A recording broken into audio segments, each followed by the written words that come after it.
Welcome to Eerie Bites of History, your daily serving of strange bites of the past. Today, we have 3 eerie stories, all happening on June 8th. Let's begin.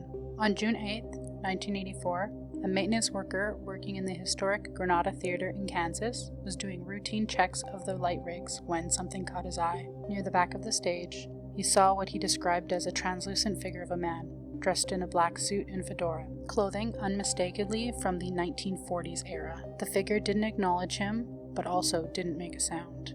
It simply turned and walked calmly to the back of the wall of the stage and vanished into it. The worker fled the building in a panic and refused to return for several days. When he shared his experience with the theater director expecting skepticism, to his surprise, the story was met with quiet acknowledgement.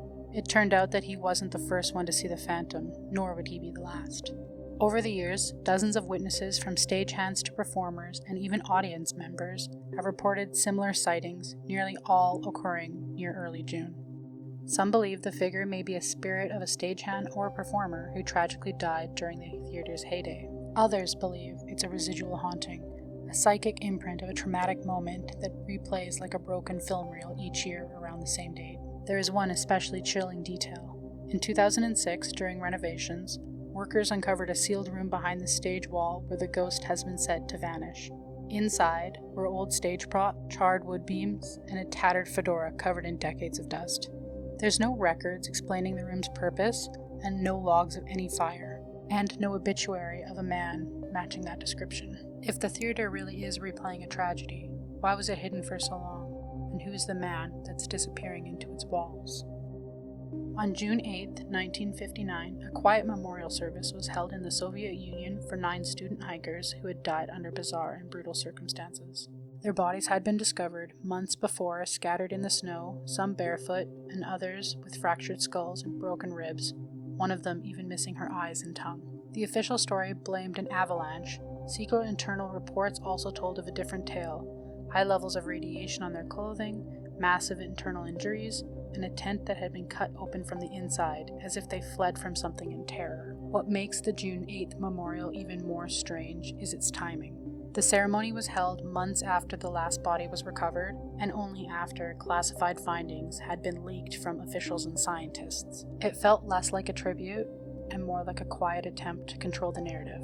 Rumors quickly spread: secret military tests, classified weapons, even KGB surveillance. The area was closed off, the files were sealed, and for decades, the truth behind the past was buried deeper than the snow that covered their tent. Was the memorial a farewell, or a final piece to a carefully staged cover-up? On June 8, 1993, a British film crew arrived on the remote Flannan Isles off the northwest coast of Scotland. They were there to film a special on one of maritime history's most enduring mysteries. The 3 lighthouse keepers disappeared without a trace from the Isle Moor lighthouse. No bodies, no final message.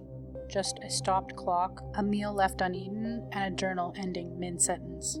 Over the course of 3 days, the crew reported persistent radio interference, static-filled signals, and failed GPS. Their walkie-talkies would suddenly pick up faint knocking sounds, even when no one was near the structure. Some crew members complained of headaches and nausea, and one reportedly refused to return to the lighthouse ruins after hearing what he described as breathing behind the stone wall. The strangest part came when they returned to the mainland. Every tape they had recorded, primary footage, backup reels, and even unrelated B-roll, was found to be completely blank.